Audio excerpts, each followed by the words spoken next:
Welcome to A Dram of Outlander. This is Desiree, your podcaster and the writer for adramofoutlander.com for all things Outlander, from the Diana Gabaldon book series to the Stars TV series and everything in between. This is episode 106, bonus dram, preparation for the print shop. Woo! Hello, hello! It is so very exciting after our hiatus week, having to wait an extra 7 days for probably the most highly anticipated episode of Outlander thus far. Episode 306 is A. Malcolm, and readers and viewers alike, I think, are both almost equally as excited to get to this episode.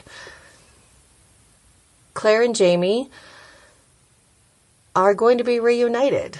We saw at the end of episode 305 that Claire made her way back to the 18th century, to Edinburgh. She found the print shop, and with much emotion and restraint, she entered the print shop. And we heard Jamie speak. Claire says she's not Geordie, it's her Claire. And Jamie turns around slowly and looks up at her, and then he faints. He's got a lot of grace for such a big man, I must say. I like how they did that. He had been seeing Claire as a ghost in his dreams, feeling her near for 20 years. She had been an apparition to him over and over again. So for him to realize that she's actually real and she's not, again, one of those hallucinations that he has, overtook him and he passed out. Now, what's really interesting in the TV show that I think is worth noting again is that Claire had very little preparation. She did not spend the entire time from when she realized he was alive after Culloden to when she went back. Those months and months were not spent in preparation for her leaving. There were starts and stops, and then they lost where he was after prison, and then Roger found him again. But Claire didn't know he was still looking. And now we're looking at Christmas. So we're looking at May to Christmas time. So she had very little time to truly prepare for this. Days.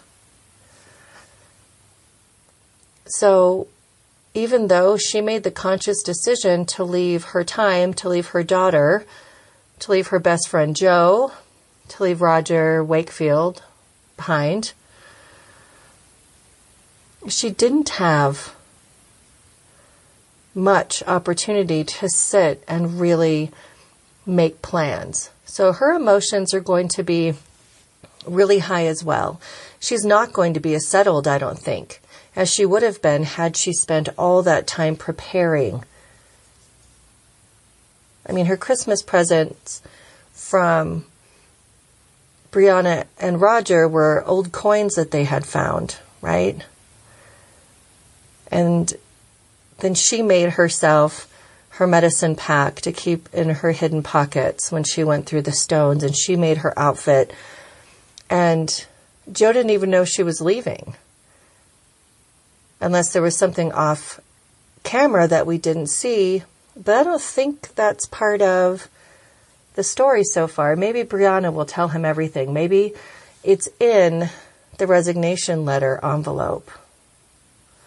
So she basically quickly got all the financial stuff together, moved into Brianna's name, wrote her resignation letter, and was off. Not a lot of time. And we don't know exactly what day she went. New Year's, maybe? Hogmanay? I also think that Claire, unlike some of the other travelers, is able to go at any time that she wants.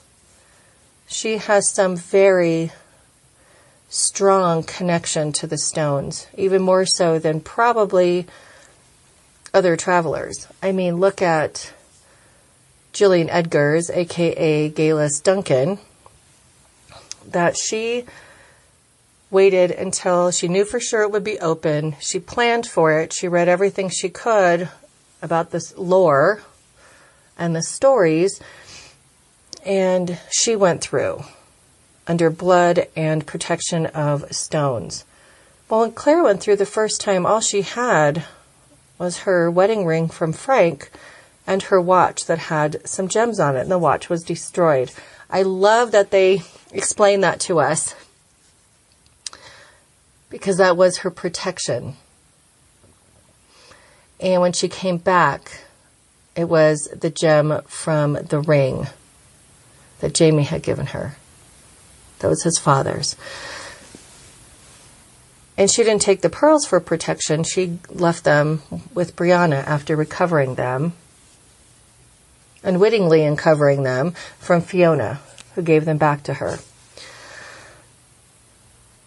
But Brianna had given her a gem to take with her that would protect her in travel. They figured that was one element to make sure they had.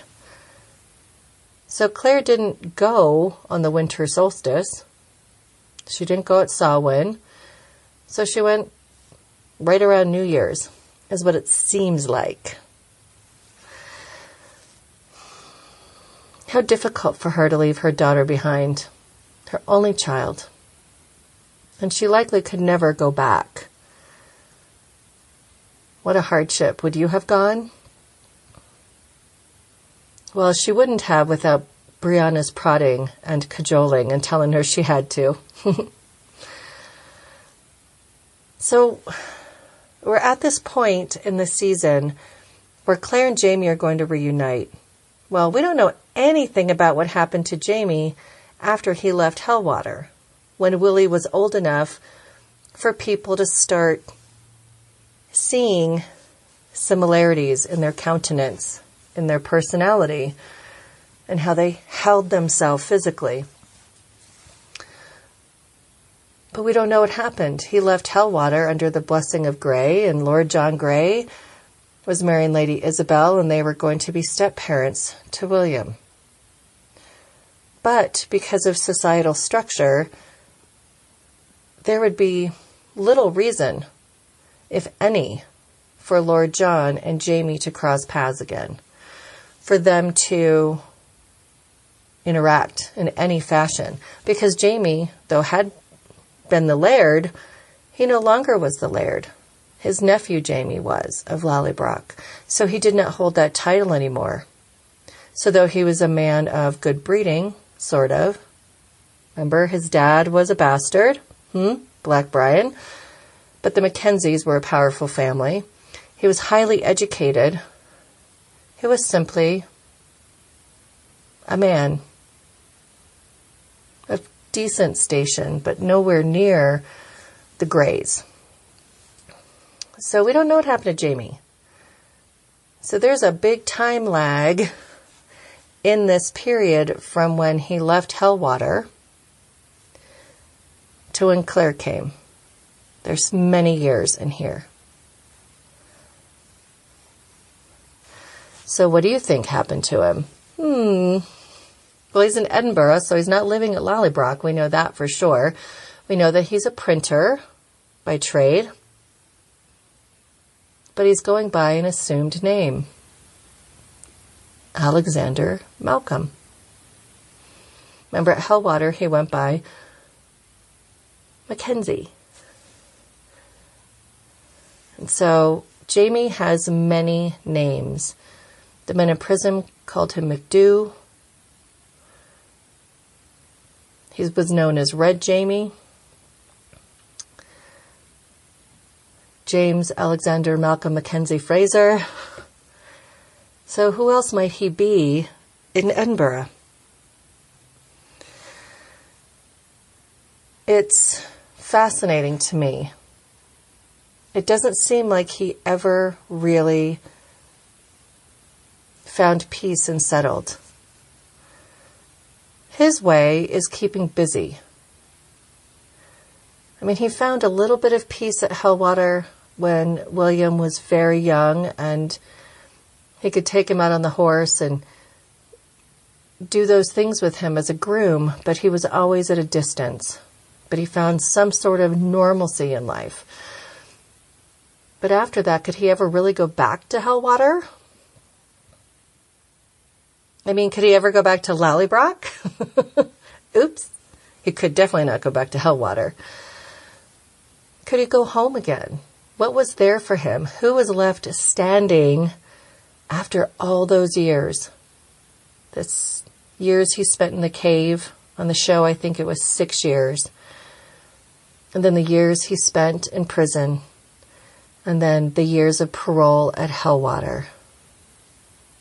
He was there for quite a time. So, did he find regular life? It doesn't seem so, since he's in Edinburgh, in a big city, working as a printer. What do you think he prints? What's his trade for? I think it'll be fascinating to find that out. Do you think he actually, works his 10-hour day and it's very stable and lacks adventure? I don't think so. He is not a personality that would lack adventure and do his day in and day out and stay in the city and not be committing some form of chaos somewhere. I love the principles of Jamie and his attitude and his honesty and his willingness to do anything to protect those he loves and to survive. But that is not a man I could be married to. I need a safe place to land. It would be very difficult. But Claire seems to do it quite fine. So Claire went back to her marriage to Frank. Well, she kept to the letter of the agreement she made with him, that they would move to Boston. She would not talk about the past. She would not bring Jamie up again. They would live as husband and wife, and they would raise the child together. Well, she did fulfill the spirit of that. I mean, she did fulfill the letter of that. She didn't seek out Jamie. She didn't talk about it. But she ended up isolating herself. And she ended up closing up so much of her that the loving, passionate, generous part of Claire, with the exception of Brianna, was not there. There was no emotional intimacy that she could share with Frank. She couldn't do it. She couldn't come into that space with him and have it be him, for him, with him. She was unable. She was emotionally traumatized. She was grieving this whole time. And I do wonder if Claire had been allowed to actually talk about Jamie and explain to Frank who he was and what he meant to her, that they could have forged some intimate connection again. And though she would never have forgotten about Jamie, there may have been some resiliency to her, because she talked to Jamie often about Frank and about how much she loved him, and Claire did love him. But Jamie was more.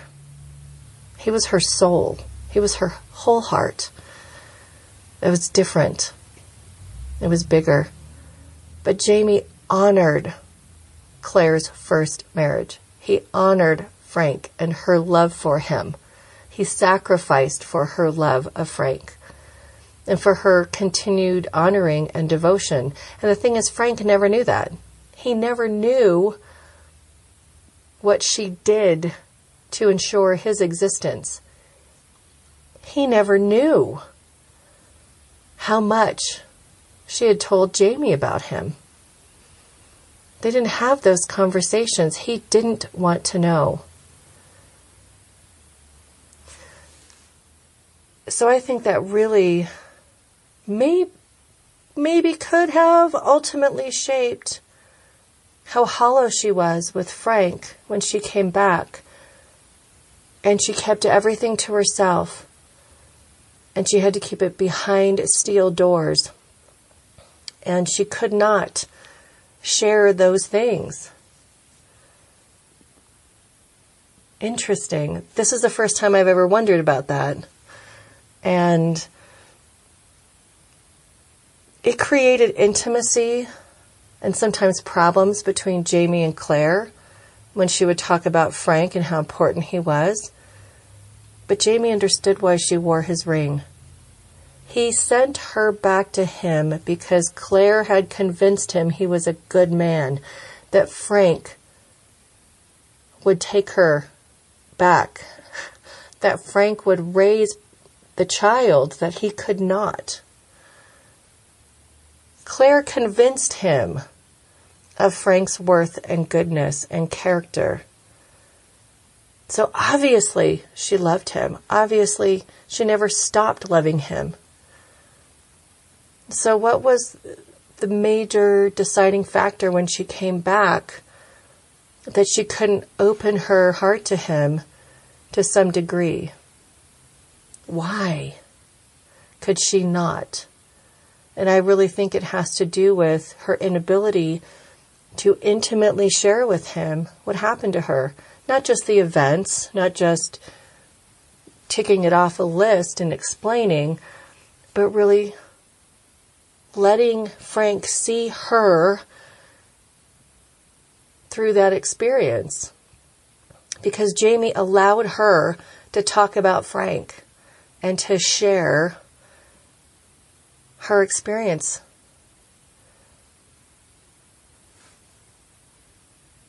So Frank not wanting to know, Frank being fearful to know, Frank wanting things to go back just how they were,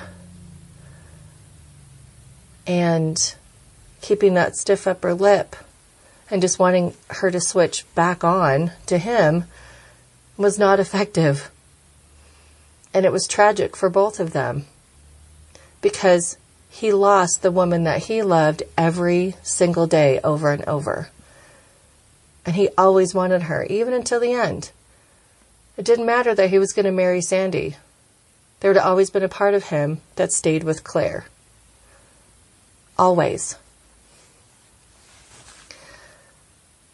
So his own conditions backfired and bit him in the ass and bit him in the heart and caused him to have a more sterile life with her. Claire's a stubborn woman, and she kept to the letter of that agreement. And he really thought she would just come around if he was there and he was a good father. And then ultimately became about Brianna and being a dad, and he never would have had the opportunity without Jamie Fraser to be a father. Unless he married somebody who already had children. So it is very tragic. But Claire is coming out of 20 years of being so incredibly emotionally contained. She was a healer and she took care of people. And she liked people. But she was contained. She was partially herself. And the fire that she had, though she poured it into school and she loved her daughter, that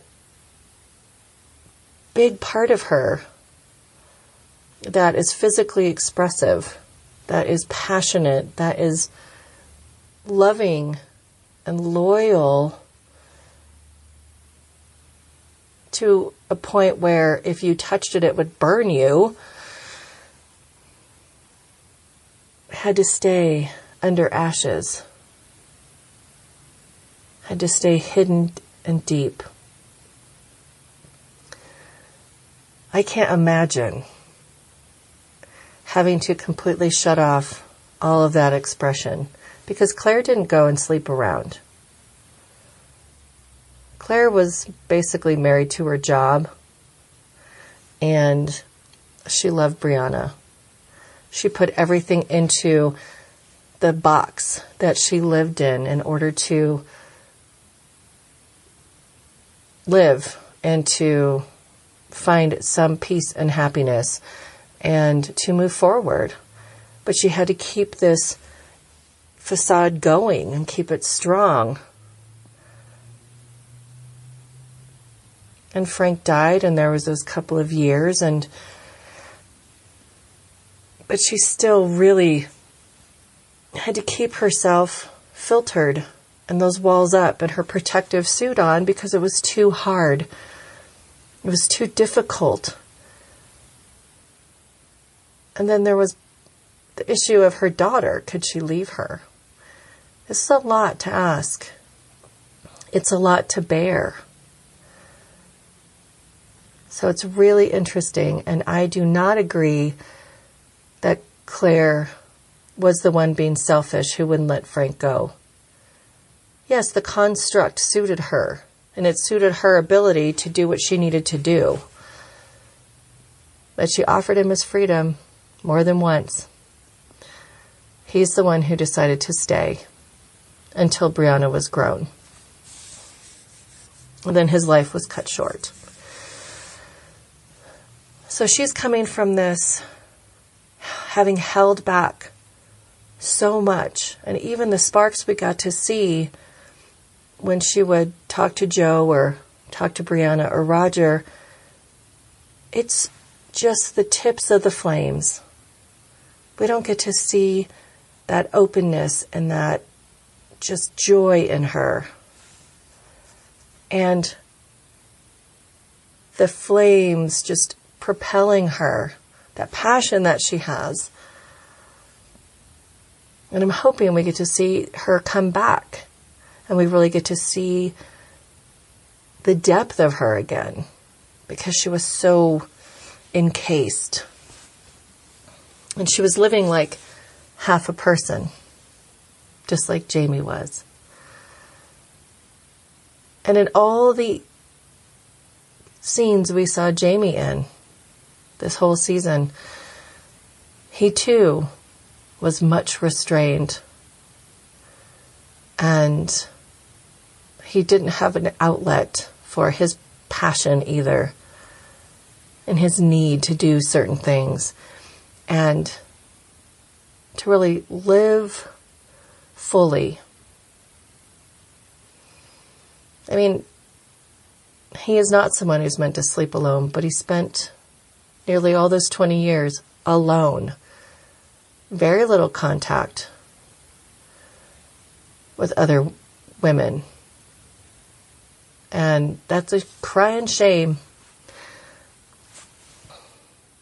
So it'll be interesting to see how their restraint begins to lower. I mean, it's not going to all come down at once. They were together for a few years, and now it's been 20. I almost imagine it like people who were wildly in love in college, and they had an incredible relationship, and they went their separate ways after college, and they each had a full life for 20 years, and then either divorced or were widowed, and they met again. But that spark never left. On one hand, it would feel like it was just the same as before. But all those years apart, all the experiences and the things that happened would layer onto that basic personality. And that leap of trust you would have to make that the person still had the character at the core of them and still could love you and was available to love you. Yeah, that's pretty scary. I mean, I think Claire took the ultimate risk here. Could she really go back through those stones and survive it? Could she, if for some reason things weren't going to work out between her and Jamie, right? Whatever. Or she had to go back. Could she survive that trip again? I think her heart would just be so broken that she wouldn't. I don't see that pulling up her bootstraps and doing what she had to do. I don't know if she could do it again. Wow. That's a terrible thought. But so what capacity does Jamie have? He lived alone for 6 years in a cave, not having too much contact with his family, living like an animal. He went to prison where the men rallied behind, and he was their chief, McDo. And then he was a humble groom, paroled for several years when Ardsmuir closed down. But he went through a whole set of losses again. Murtaugh and the other men at the prison that he was close to, they went to the colonies, and for 15 years, they were indentured. That's a long time. I mean, Murtaugh wasn't any spring chicken at that point. He was, in his 60s? Maybe? I mean, that was fairly getting up there, fairly elderly at the time. So he had loss after loss. He lost his title. He lost his freedom. He lost his family. He lost the men. He lost his son. Geneva died. He didn't like her. He didn't love her. He didn't want her, but that was another loss. He lost his friendship, for all intents and purposes, with Lord John Grey. And now he's in Edinburgh. So what other kind of losses has he experienced? I mean, that seems like that's been the 20 years. And he still has the abuse that he suffered, and he has the horrors of Culloden that he witnessed and experienced. And he's been living with Claire's ghost this whole time. Imagine what that internally would feel like when he wakes up from fainting.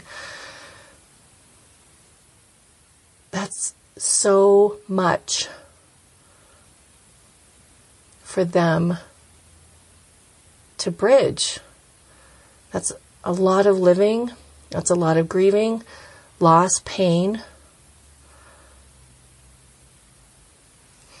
It's going to be interesting to see how their relationship reconnects and unfolds in front of us. I mean, we know he's okay because there's the rest of the season. We know they went on ships because they're filming in South Africa, right? But there's also going to have to be tension. There's also going to have to be hiccups along the way in them rebuilding, rekindling, and reconnecting. There's going to be probably a lot of things they're going to have to learn how to trust over. I mean, Claire didn't tell Frank anything for a long time. Joe was her only confidant. But she didn't tell Joe everything either. So she's going to have to learn to be able to be herself again and to be truly seen as a person. I'd say that's the ultimate love, is when you can be with someone, whether it's your best friend or your sister or your spouse or lover, and they see you and accept you completely for who you are. You don't have to hide any part of you. It's absolutely unconditional. Doesn't mean they like every part of you, but they see you and they're not afraid of you and they accept it. That is what Claire and Jamie have, or had. So they're going to have to work toward that vulnerability and transparency again. They haven't had that since Claire left. That's a big deal. That's getting way, way down deep. Being fragile with each other, vulnerable, naked And not just naked in the skin, but naked emotionally. In all aspects. They're going to have to break all that down in order to get back and regroup and grow together. But I know we're going to see some pretty big stumbling blocks here, and it's going to be an interesting ride. But I think ultimately they're going to be better than they were before in their maturity. And with all their experiences, it will only add to who they are individually, but who they are together. And to see Claire's countenance change as she steps out of that coach, even though we know it is stinky and it's damp and it's crowded, it's like she could finally breathe for the first time in 20 years. That's pretty awesome. I love that. And who else are we going to meet in this episode? It seems like, based on the following episode that's called Creme de Menthe, that this episode is going to be a pretty concentrated time frame. It's going to be unlike the other episodes that covered massive amounts of ground, like years and years, and really crunched so much in to an hour. Now, the episode is going to be 74 minutes, I think, and that tells me that we are going to really be focused down onto them and their relationship. And we're going to be meeting some people along the way, but it's going to be in a, maybe 12 hours. Like, it is not going to maybe even be an entire 24-hour period. Maybe 24. That's my estimation. I could be totally wrong, of course, because I have no idea. I haven't seen the episode yet. So who do I think we're going to meet in this episode? I went onto IMDb, and of course there's very little information. There's a couple of people listed that I have no idea who they are. But I think we will meet Geordie, who Jamie's waiting for. We will likely meet somebody named Madame Jean. We will meet some very colorful working women. We will meet grown-up Fergus. We will meet young Ian, who's now a teenager. We'll probably meet older Ian Murray, Jamie's best friend, brother-in-law, bromance. And there's probably going to be a few other colorful beings that we will come across. And I think we are going to see very quickly that Jamie's life is not just a humble printer, that we will see much more layers to his existence and many more names. And that matters. It matters to the story, and it matters to Jamie. It's again saying he can't be himself. He can't be James Alexander Malcolm Mackenzie Fraser. He's using fake names, parts of himself, but not his whole self. Yeah, Claire is used to a very structured life, running water. All the bells and whistles of the mid-20th century. And she's going back again to something far less modern and convenience. I think that also is going to help us slow down a little bit because we're not in the 20th century anymore. I wonder what things they will talk about. What did she bring back? Mementos of Brianna, maybe. I mean, we know she had a bunch of pockets. So outside of the medical equipment, I wonder what else is in there. It's a fascinating thought to me. I think she probably brought back photographs or something so he could actually see what Brianna looked like. What secrets do you think Jamie might have?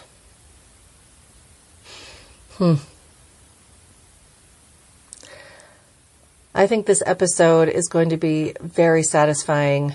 I mean, Matthew B. Roberts wrote it, and as soon as I found that out months and months ago on Twitter, we almost broke Twitter that day, I knew that this episode was going to be great. Like, he and Tony Graffia have been doing an amazing job, even though some details have been changed. Obviously, they have to be. It's an adaptation. The spirit is really solidly being kept, and we're really getting to see the nuances of Jamie Fraser, and we're getting to see Claire in a totally different way, and we're seeing her struggles and how imperfect her reality was. But they've done a marvelous job, and I have no doubt that with Matt Roberts at the helm of this episode, that we will not be disappointed. I expect that we are going to need a box of tissues, and we're going to laugh, and we're probably going to be shocked, and we're going to see some really sexist stuff. And if I hear any complaints about middle-aged people having good sex, I will lose my mind. Sex is not for 20-year-olds. I mean, you look great doing it at that point. But you know, with some experience in life and being comfortable in your skin, it's a lot better. I'm just saying to my younger listeners, look forward to middle age. It's amazing. And as I've said before, I started with these books when I was 24, right when the first book came out in 91. And we've all grown together. And at this point, Claire is 50 years old. She had just had her birthday. And I'm 50 years old. So being part of this journey and understanding where their characters are at in middle age, and Jamie's in his mid-40s, it's excellent to be able to see those mirroring things. And I think the Outlander series as a whole is very hopeful toward the view of marriage, friendship, intimacy, and there's some really good modeling for what works and what is healthy. And I love that. I mean, there's all kinds of crazy things that happen, but we really get to see that relationship or relationships are at the heart of these stories.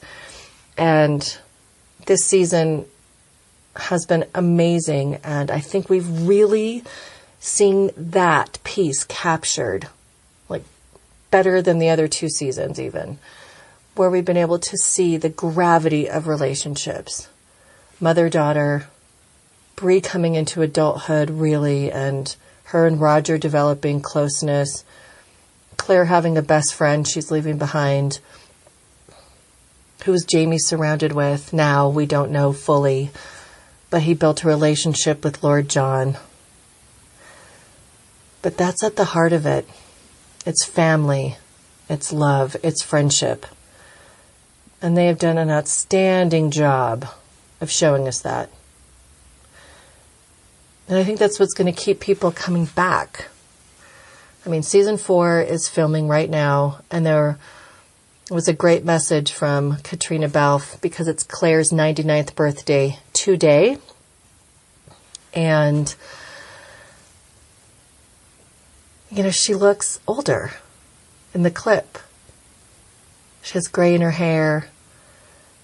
And I love that we're going to get to see characters that matter, stories that matter, and people who aren't 20 years old or 30 years old. We're going to see into the life of 50 and 60-year-old and beyond, and the whole spectrum. And that's what life is. We're multi-generational in life. And so having that brought to life here, to me, is really fabulous. And that's where we really get to see how everything comes together, and we get that warmth and that connection. I posted something and somebody asked why she was crying about it. There were some daily lines that Diana posted about Go Tell the Bees, the 9th book. And it was a wonderful daily lines, and I read through them a couple of times, and I posted them on the social media pages. But she's like, why am I crying right now? I'm like, because you love them. We love these characters. And I think now that we're like in the heart of season 3, people who haven't read the books see why those of us who are readers of the books love them. I want you who haven't read the books to love these people as much as we do. I mean, they're our friends. That's how it feels like. They've been with me nearly my entire adult life. I mean, it sounds kind of funny to say, but that's how compelling they are. And they keep bringing us back to them. And I want those of you, like my husband, who is not a reader of the books, one of these days I'll get him to do it. I think he'll be shocked. And then he'll understand even more, because he really likes the show and he likes the characters, and he asks me questions about them. And I was like, well, just because I have some more information, because I know the books really well, this is a different verse, and they're going to be slightly different, and their motivations might be a little different than what I've read into it. But he is growing to care for them. He wants to know what happens to them. He wants to see what's next. So the writers are doing a really good job adapting the material for the actors to use, who are phenomenal, every single one of them, to draw us in and to make us care. So kudos, Outlander writing team. I mean, this season has just brought everything together for me. And I try to sit here and do the podcast about the show as a separate entity. And I try to take out what I know from my viewing experience. I mean, the first view through is just for me as a fan, right? But then the second and third viewing, it's for me to step back and look as if I'm watching it with fresh eyes, without having foreknowledge. And I want to see it for what it is on its own and not from the adapted material. I think it's really key to do that in order to appreciate what's in front of us, or to properly critique. Because everything isn't going to work. We're not all going to love all the aspects. And you know that if you're listening to my podcast. But I'm looking forward to seeing this and to look at the layers that have to be peeled back of Claire and Jamie, and that they have to let go of a lot in order to come back together. They have to be willing to release that control. They have to be willing to be vulnerable and naked in every way. And that's what I'm looking forward to the most. And to see them come back to life, and to see them as whole people, ultimately. And to see them just really be who they're supposed to be. And that's, as a reader, what I've been looking for. But as a viewer, their struggles are palpable, and I want to see them resolved. I mean, they're always going to have struggles and chaos, because that's who Claire and Jamie are. They're always stirring pots and getting into messes. But their struggle as a couple in a relationship, I want to see that come to